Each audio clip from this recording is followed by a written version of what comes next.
Welcome to the AI and GIS Frontier podcast. Let's get into today's topic. Today we are going deep on Esri's AI agent rollout from February 2026.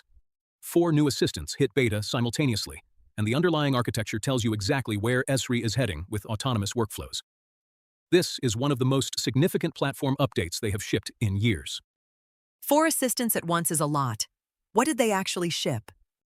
The flagship is the Notebooks Assistant, which is a coding copilot built specifically around the ArcGIS Python API and ArcPy.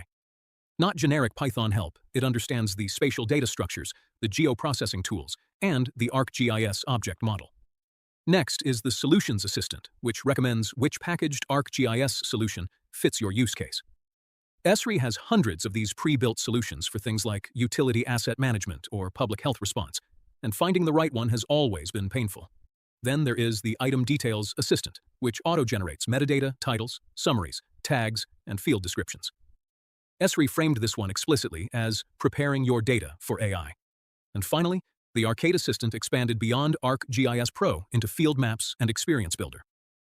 Let us start with the Notebooks Assistant, since that is the one most GIS analysts will feel first. What does it actually change? For a forestry analyst, the scenario is this. You need to automate an annual timber volume update across 100 stands. That involves querying a feature service, joining two inventory tables, running growth projections through a custom model, and writing results back to a hosted layer. Today, that script takes a day to write and debug if you know ArcP well. With the Notebooks Assistant, you describe the workflow in plain language, and it generates the skeleton. It understands that you need a DA search cursor when reading features, and an update cursor when writing back. It knows the correct way to handle spatial references in ArcGIS, which is not obvious. You still review and test, but you are compressing a day of scripting into an hour of validation. The Item Details Assistant generating metadata sounds almost mundane compared to that. Why does Esri consider it significant enough to ship alongside the others? Because metadata is the silent killer of enterprise GIS. Any organization running 50-plus analysts on ArcGIS Online has layers with titles like Final V3 Use This and Zero Description. When you start using AI tools to query and analyze your data holdings, bad metadata directly degrades the AI's ability to find and use the right data. Esri is framing good metadata as infrastructure for AI, not just good housekeeping. For an environmental consulting firm, maintaining regulatory-grade data submissions, having the assistant draft metadata from actual data content, and then having a human verify, it cuts the compliance overhead significantly. It is not glamorous, but the ROI is real.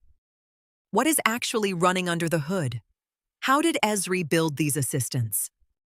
This is where it gets architecturally interesting. LLM calls go through Esri's managed Azure OpenAI instance, so your data is not going to a third-party model directly. The agent orchestration layer runs client-side in the browser and is built on LangGraph version 1.1 with LangChain.js. There is an orchestration agent that classifies intent and routes to specialist agents. 2 ship out of the box.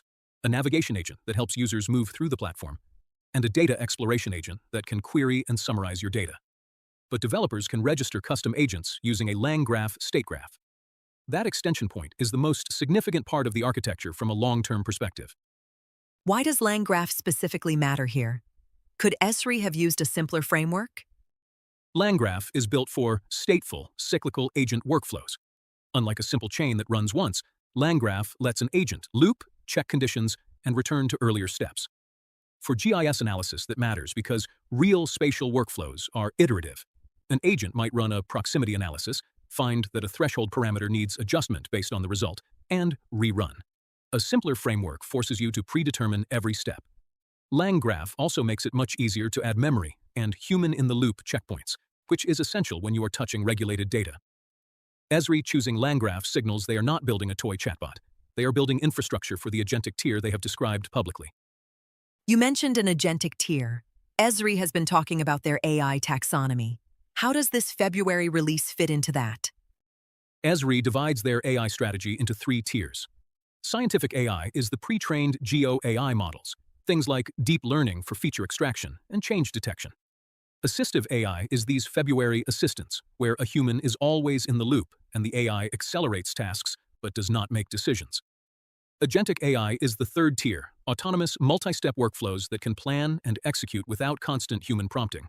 Everything shipped in February is explicitly Tier 2, assistive. But the Landgraph architecture with its custom agent registration is the on-ramp to Tier 3. Esri is being deliberate about the sequencing, and honestly, that is the right call for enterprise software, where a misfire can affect permitting decisions or resource allocations. How does this compare to what researchers are doing in the academic space? You mentioned there is a geoagentic RAG paper that is relevant here. The contrast is illuminating. The geoagentic RAG architecture from Penn State, building on the autonomous GIS research program, achieved 85.3% pass rate and 88.3% answer correctness on spatial reasoning benchmarks. That system uses code-generating agents, meaning the agent writes and executes Python against real GIS data to answer questions. Esri's assistants are tool-calling agents with predefined capabilities.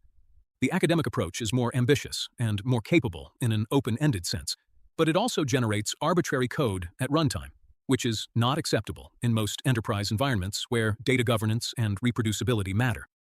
Esri's constrained approach is less impressive in a demo, but more deployable at scale.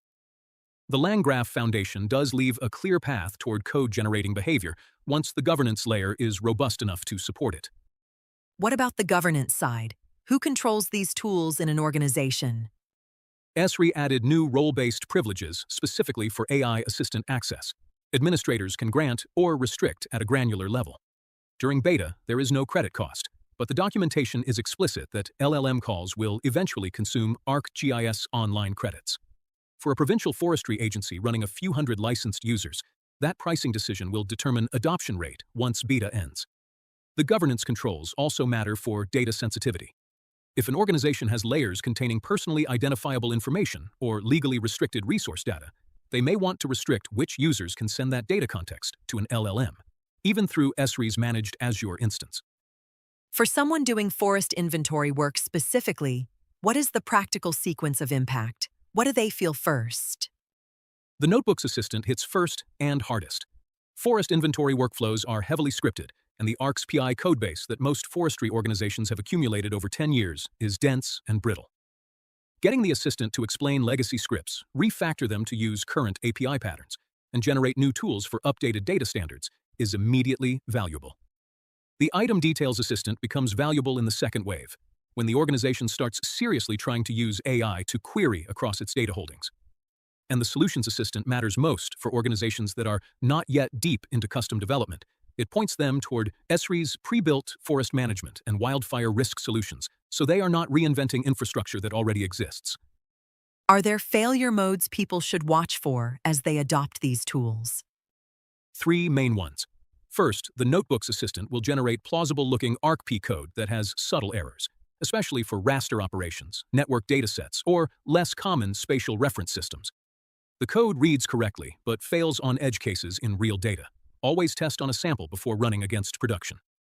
Second, the orchestration agent's intent classification can misfire on ambiguous requests. If you ask a question that spans both data exploration and navigation domains, you can get a confused response. Being precise in your prompts matters more than it does with consumer AI tools.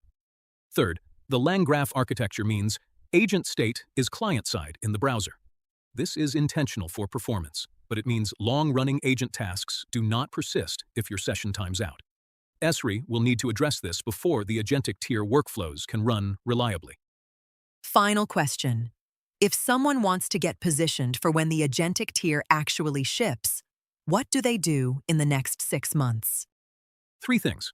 First, get your data infrastructure ready, because agentic workflows depend entirely on clean metadata, consistent naming conventions, and well-documented schemas. The Item Details Assistant is your tool for that. Second, learn Landgraph fundamentals. Since Esri built on it openly, understanding how state graph and conditional edges work will let you extend the platform with custom agents rather than waiting for Esri to build everything.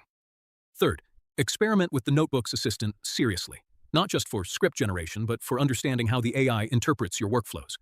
That understanding will transfer directly to building and validating agentic workflows when Esri opens that tier up. The organizations that are fluent in the assistive tier by mid-2026 will have a significant head start when autonomous workflows go live. Really useful breakdown. The February release is clearly a foundation play as much as a feature release. That is exactly the right read. Esri is not shipping 4 isolated assistants. They are shipping the scaffolding that autonomous GIS workflows will run on. Pay attention to the architecture, not just the feature list.